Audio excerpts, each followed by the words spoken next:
Nous poursuivons l'émission de ce jour et cette fois-ci nous recevons donc notre invité du jour, virgule, et on revient.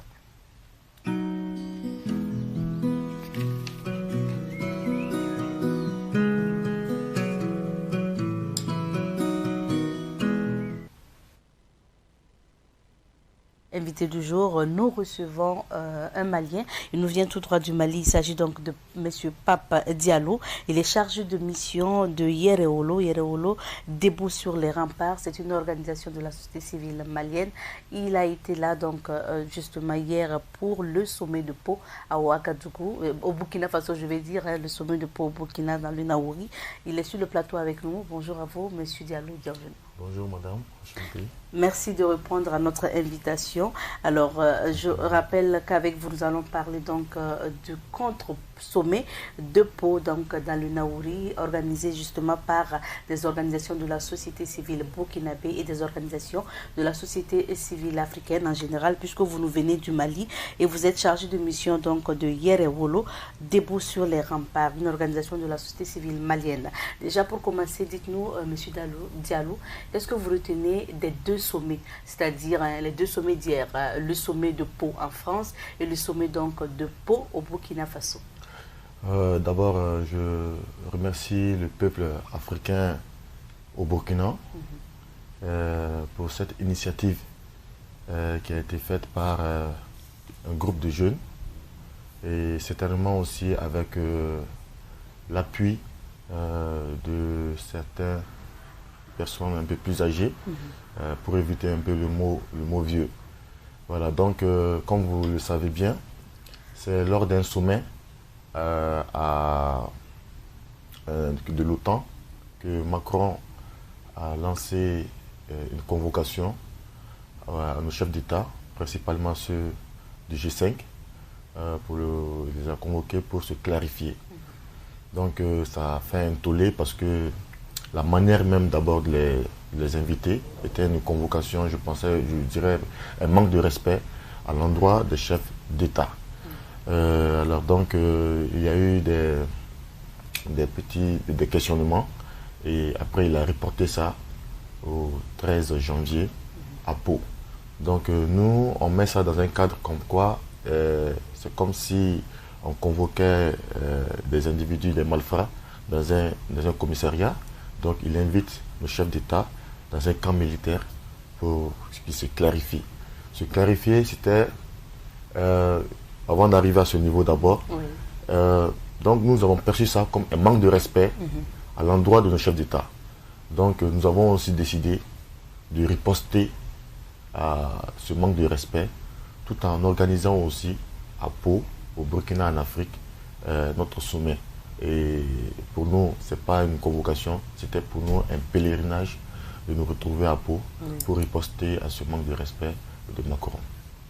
Alors, du côté de Pau, en France, les présidents du G5 Sahel et les présidents africains ont demandé plus d'appui militaire de la France.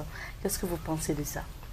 Oui, bon, en fait, ça dépend de l'intention de la France en faveur, bon, pas en faveur, à l'endroit des chefs d'État et de ces anciennes colonies. Effectivement, nous nous trouvons dans une situation, les pays du G5 Sahel, surtout dans une situation là où il y a une guerre qui les a été imposée. Et elle a été imposée par la France à travers sa politique colonisatrice et qu'elle applique avec un mercenariat international qu'elle utilise à partir des chasseurs, qu'elle utilise avec ce qu'elle appelle des djihadistes, qu'elle utilise avec ce qu'elle appelle des rebelles. Parce que vous savez, la France, elle est très malice dans son comportement. Par exemple, chez nous au Mali, elle a créé ce qu'on appelle le MNLA, le Mouvement National de l'Azawad. Donc, elle a attribué ça à des Touaregs. Donc, elle a enclenché une rébellion. Et donc, dans cette rébellion, la rébellion aujourd'hui, elle est attribuée à la communauté Touareg. Ensuite, elle a créé des problèmes au centre chez les Peuls, qu'elle appelle le djihadisme. Donc, elle a attribué le djihadisme aux Peuls, à la communauté Peul. Et nous avons aussi ce qu'on appelle des dozos qui commettent des exactions, qui sont effectivement des mercenaires français à la solde de la France, qui ont mené des actions génocidaires en Côte d'Ivoire à Douai, sous la protection des Français. Donc chez nous, nous nous trouvons avec une armée qui est obligée de se diriger contre ces différents, en se battant contre la rébellion. Elle se trouve face à une communauté touareg, donc elle devient ennemie de la communauté touareg. En se battant contre le djihadisme, elle se retrouve contre la communauté Peul. En se battant contre les Dozo, elle se retrouve contre la communauté Bamana, Dogon, ainsi de suite. Donc notre armée se retrouve dans un piège, en ce moment, contre les communautés.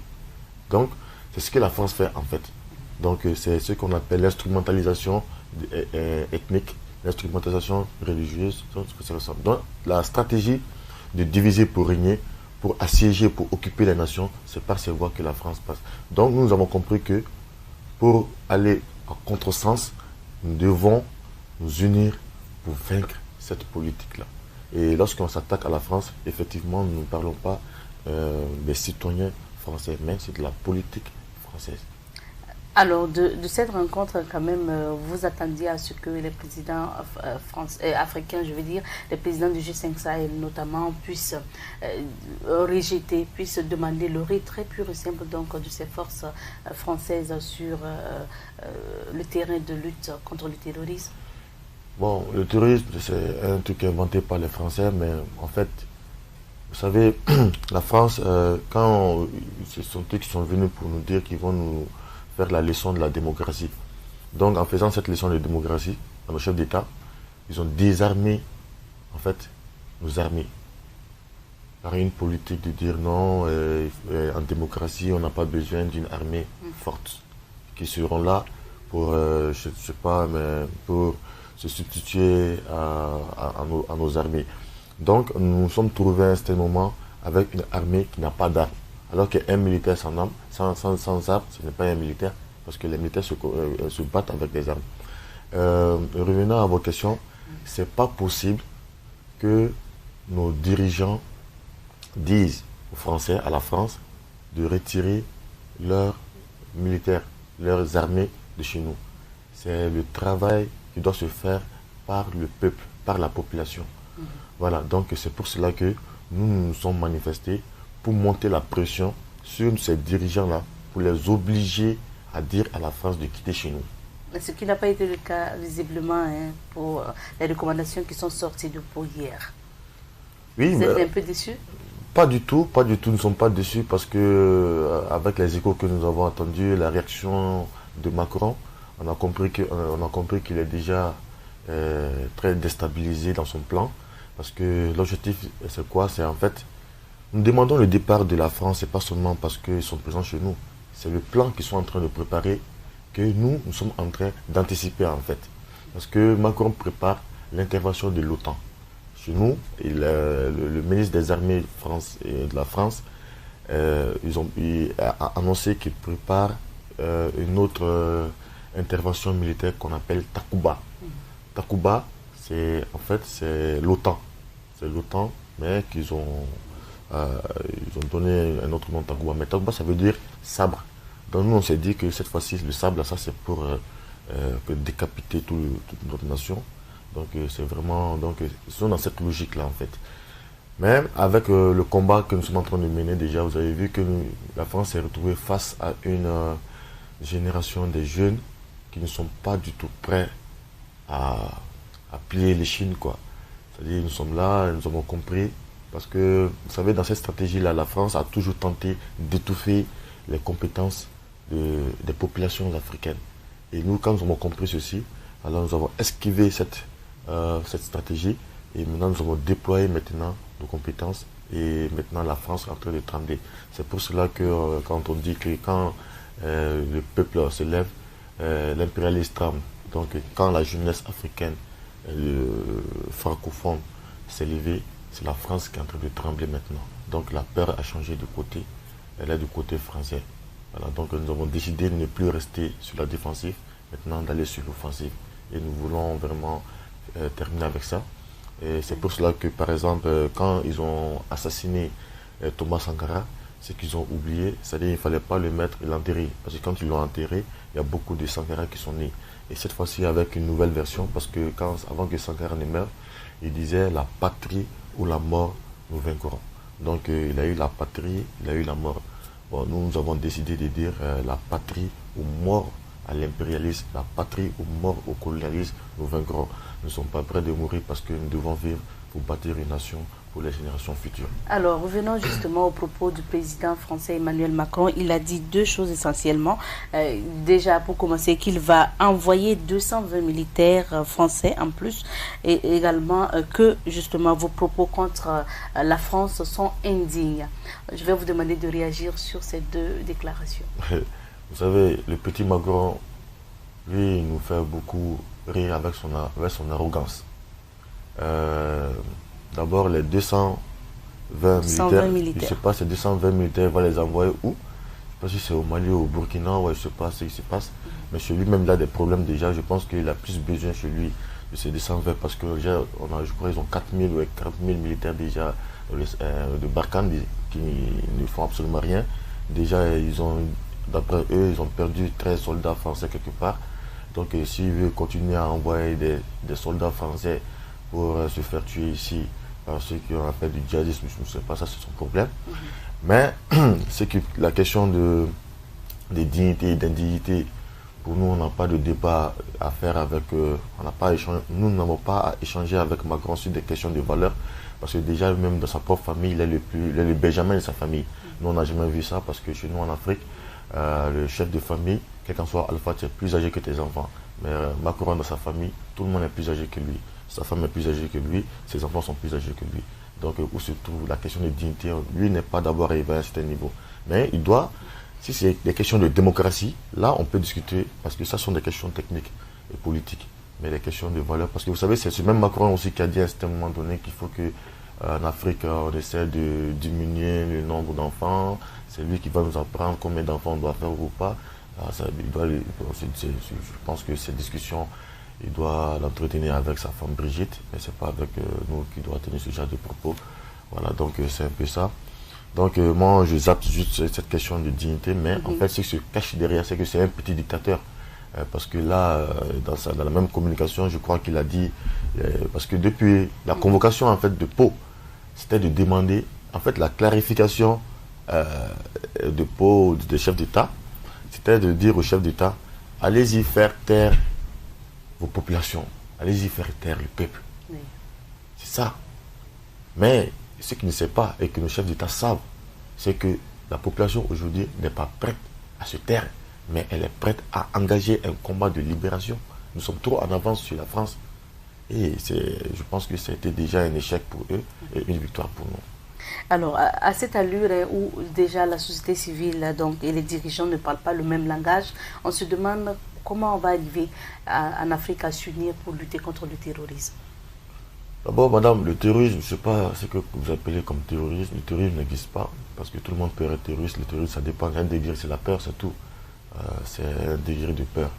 Donc le terrorisme n'existe pas. Qui est terroriste, qui n'est pas terroriste? S'il y a un terroriste aujourd'hui, c'est l'État français qui est terroriste.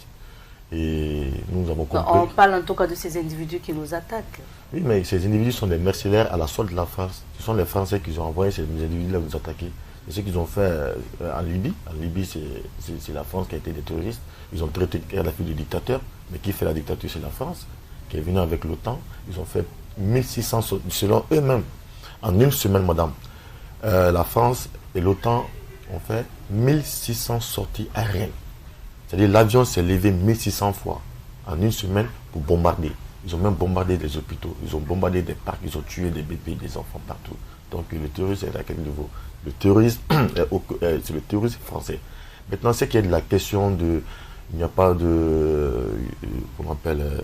les dirigeants et la société civile ne parlent pas le même langage. Non, nous parlons effectivement le même langage, mais non pas les mêmes manières de parler, c'est ça seulement. Sinon, par exemple, vous voyez qu'avant, par exemple chez nous au Mali et peut-être aussi au Burkina, lorsque la société civile veut se manifester contre la politique française, il y avait de la répression à outrance. Mais aujourd'hui, les populations maintenant ont imposé aux dirigeants la démocratie. Il n'y a pas une question de dire que ces dirigeants et nous allons parler le même langage. Ces dirigeants qui sont là Ce sont ces dirigeants qui ont dépensé de l'argent pour nous convaincre qu'ils vont, une fois que nous les choisissons comme nos dirigeants, bon, pas nos dirigeants, mais comme nos présidents, ils vont faire notre affaire. Et ils ont dépensé beaucoup d'argent pour ça. Donc, nous avons porté notre confiance sur eux pour qu'ils fassent ce que nous voulons. Ce n'est pas à nous de faire ce qu'eux ils veulent, c'est à eux de faire ce que nous voulons. Donc, ils sont obligés, on les oblige à faire ce que nous voulons. Donc, ils sont obligés de parler notre langage. Maintenant, en tant que peuple, notre manière de nous manifester et eux, leur manière de se manifester, ce n'est pas la même chose. Parce que eux, ce sont déjà des administrateurs et nous sommes le peuple. Donc, on leur demande de faire ceci et c'est à eux de voir comment ils doivent l'appliquer. Donc, dans leur démarche, c'est ce qui se passe. Sinon, avant, c'était les répressions, mais maintenant, ils ont cessé les répressions. Par exemple, quand nous avons fait notre contre-sommet, et ça n'a pas été interdit, ça a été accompagné par l'autorité. Donc, on peut dire qu'en ce moment, nous avons le même langage. Et nous avons tenu notre sommet du peuple à Pau, le véritable Pau en Afrique ici, et en ripostant contre le Pau là-bas en France. Parce que pour eux, c'était une convocation, et pour nous, je le répète, c'était un pèlerinage.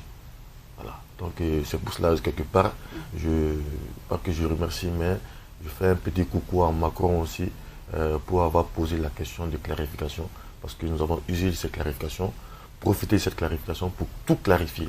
Nous avons clarifié notre soutien à notre armée. Parce que l'armée aussi a vraiment besoin de notre soutien, et surtout que dans les constitutions africaines, il est clair, par exemple chez nous, dans l'article 22, on dit que la défense de la patrie est un devoir pour chaque citoyen. Et dans son article 16, on dit, en cas de calamité nationale, chaque citoyen doit apporter son concours pour défendre la patrie. Donc en ce moment, parce que nous sommes en guerre, la guerre aujourd'hui n'est plus militaire, mais elle est militaro-populaire. Voilà, donc nous aussi nous sommes en guerre. C'est pour cela que nous avons déjà enclenché, parce qu'il fallait régler la question communicationnelle, donc la guerre de communication. Donc on a pu se positionner en position de force, parce qu'aujourd'hui nous sommes en position de force. Donc voilà, pour mieux frapper la politique française.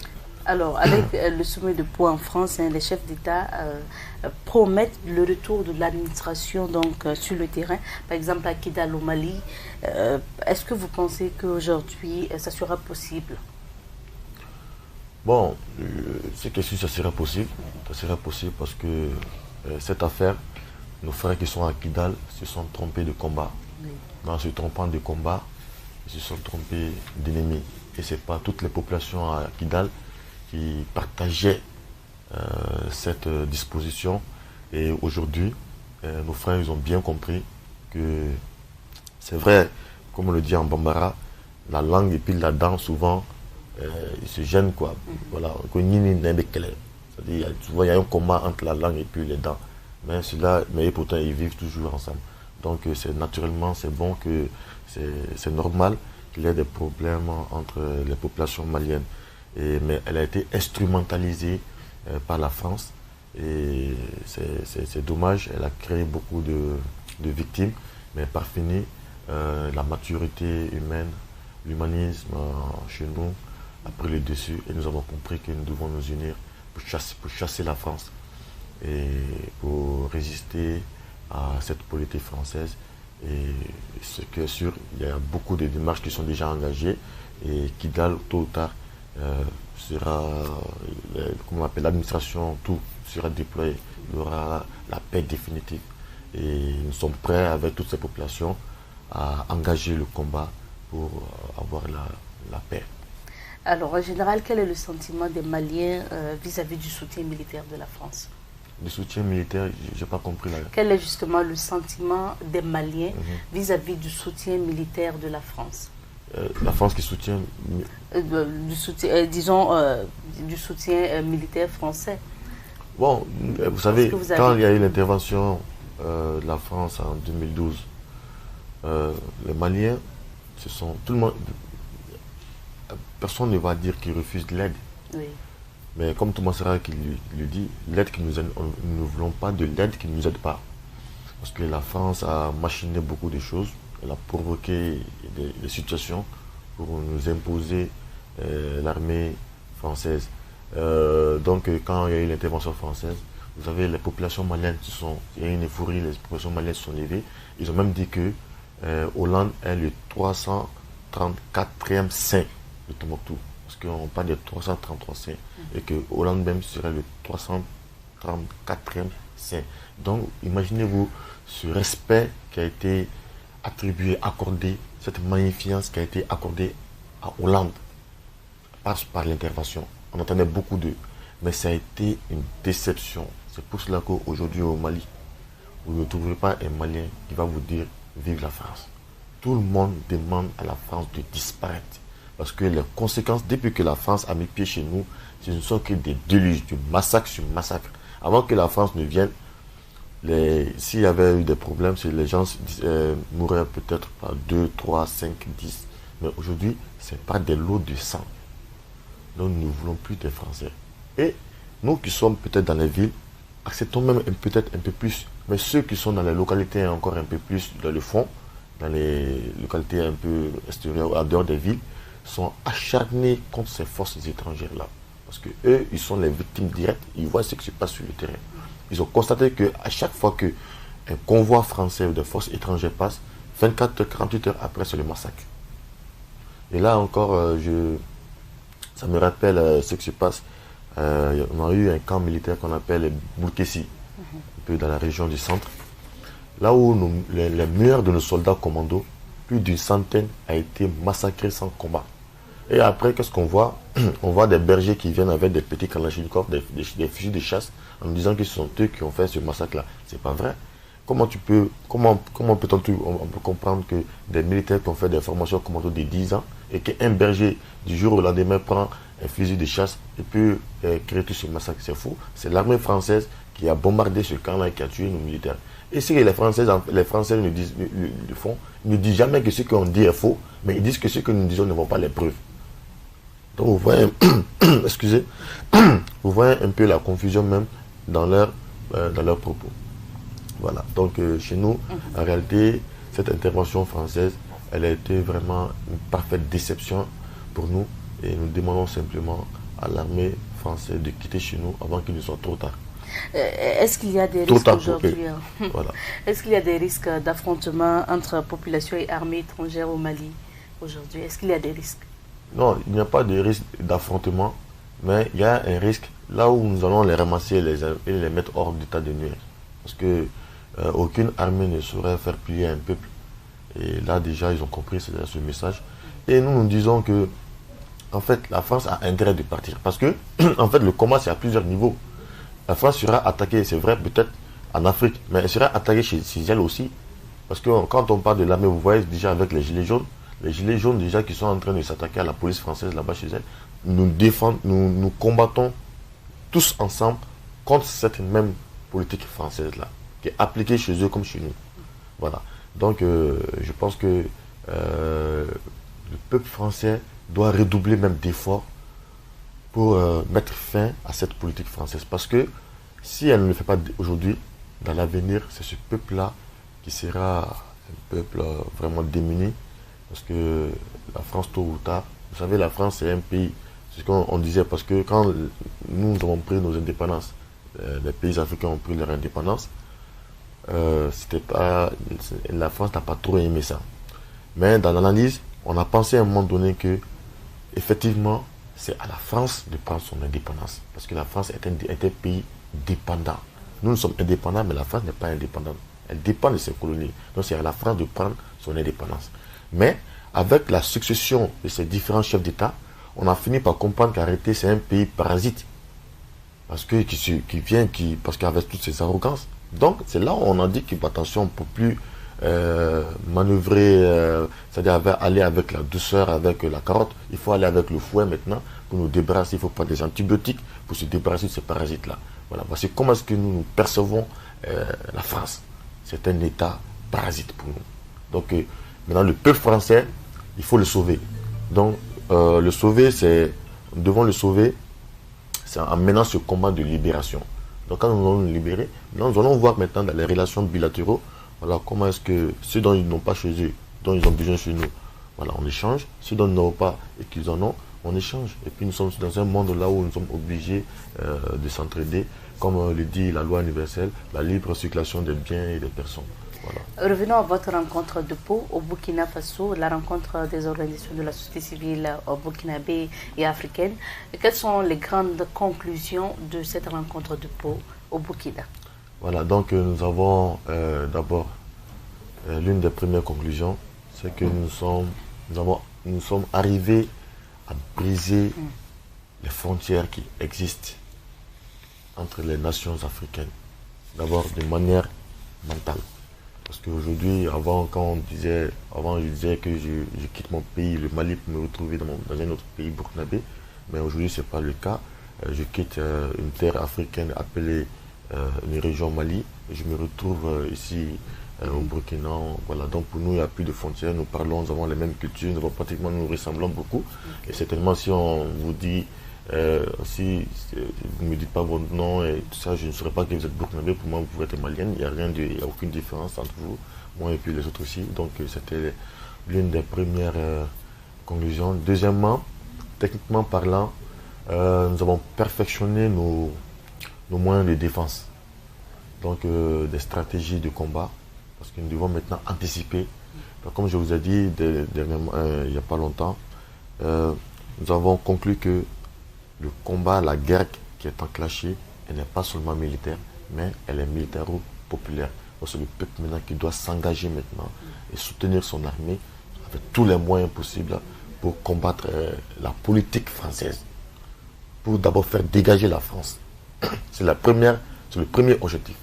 Maintenant, quand la France va partir, certainement qu'il y aurait des débris de ce qu'ils appellent, parce que ces mercenaires qui vont oublier de plier bagages, ils seront seulement que quelques-uns. Donc on va les demander, pas les demander, on va essayer de voir comment est-ce qu'on peut les balayer simplement, les enlever, et puis, parce que ce sont des résidus. Voilà, donc on n'a pas pris trop de chemin, nous n'avons pas expliqué tous nos petites tactiques et stratégies, mais en grosso modo, c'est de voir comment est-ce que nous allons chasser la France dans un bref délai. Et la France a le choix de plier le bagage, soit nous-mêmes nous allons nous en charger de les faire partir. Voilà. Merci à vous, M. Diallo. Pour finir, après cette rencontre de Pau, quelle sera la suite de vos actions? Voilà, donc comme je vous ai dit, nous avons élaboré des activités déjà, mais c'est-à-dire maintenant nous allons poser des actes en même temps. Par exemple, si au Mali, on doit faire un meeting contre la politique française, à cette même heure, dans les différents pays, il y aura ce même meeting-là. Et nous devons aussi, parce que les ambassades là, nous devons les assiéger, les ambassades françaises. Voilà, parce qu'il faut qu'ils se clarifient. Parce que là où nous sommes aujourd'hui, nous ne percevons pas la France comme étant un ami, mais un véritable ennemi. Voilà, donc je pense que vous aurez écho de ce qui va suivre. Merci bien. Merci à vous, M. Diallo. C'est terminé pour notre entretien aujourd'hui. Merci à vous d'être passé et puis bon retour au Mali. Merci bien. C'était un réel plaisir, madame. Merci bien.